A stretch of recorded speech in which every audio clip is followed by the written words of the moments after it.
Welcome back to the Red Thread Stories. Today's episode is heavier than the last one because these are not stories about misunderstandings or adjustment. These are stories about what happens when harm is repeated often enough that everyone around it stops reacting. All three stories were shared with me privately. All three were followed by the same sentence. I don't know why nobody stopped it. Let's begin. This first story was shared by Kavya, a 27-year-old woman from Chennai. And when she spoke, she kept apologizing, as if narrating what happened to her was somehow an inconvenience. She told me that her marriage looked ideal from the outside: educated husband, respectable family, no drinking, no shouting, which is why it took her years to understand that what was happening to her still counted as abuse. Her in-laws believed very strongly in tradition, especially when it came to a woman's duty, and slowly, without ever saying it directly, they made it clear that her body was no longer her own decision, because comments about when she would give them a grandchild became instructions, and instructions became pressure, and pressure became expectation. She wasn't allowed to say no. Not aggressively, not violently, just not allowed. When she tried to explain to her husband that she wasn't ready, he told her it wasn't about readiness, it was about responsibility. And when she cried and said she felt scared, his mother told her that fear disappears once you accept your role.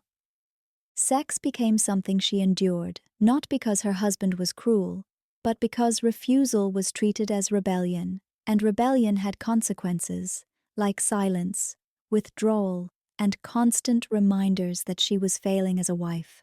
The worst part, she said, was how invisible it all was, because there were no bruises, no screams, no moments dramatic enough to justify leaving, only a steady erosion of consent disguised as duty. When Kavya finished telling me her story, she said something that made me pause. She said, "I wish he had hit me, at least then people would believe me." And that's when you realize how violence doesn't always look violent. Sometimes it looks like compliance. This second story was shared by Arjun, a 31-year-old man from Delhi.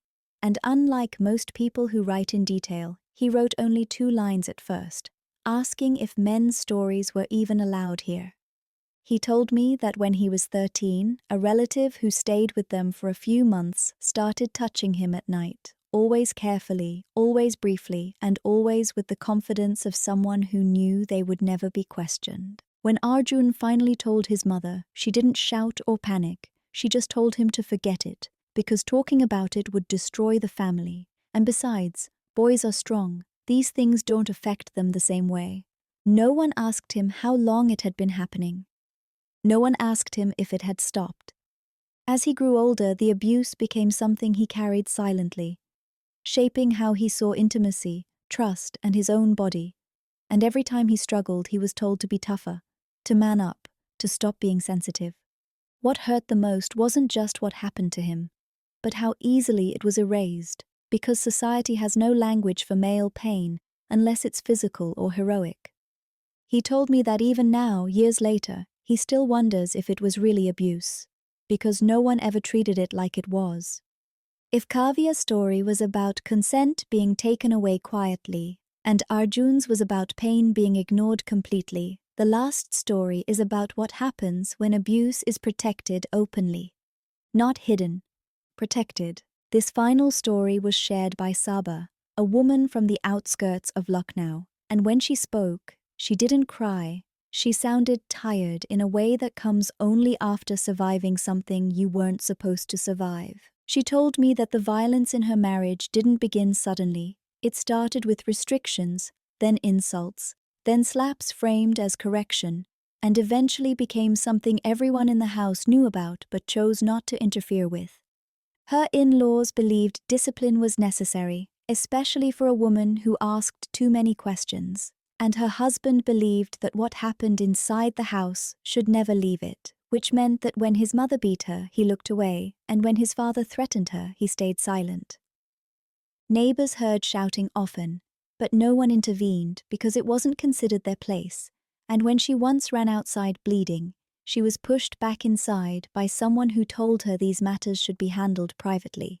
The beatings became routine, sometimes with hands, sometimes with objects, sometimes just enough to remind her of her place.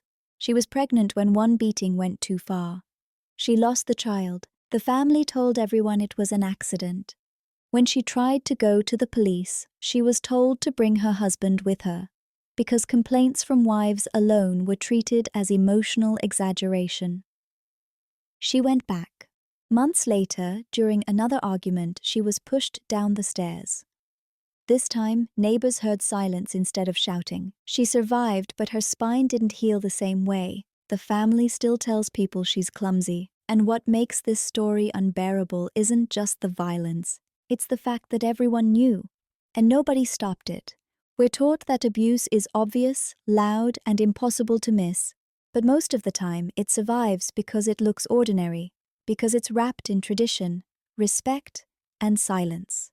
If this episode made you uncomfortable, that discomfort is not accidental. It's a reminder. If any of these stories felt familiar, you're not alone. Tell me in the comments which one stayed with you. This was the Red Thread Stories, and the thread continues.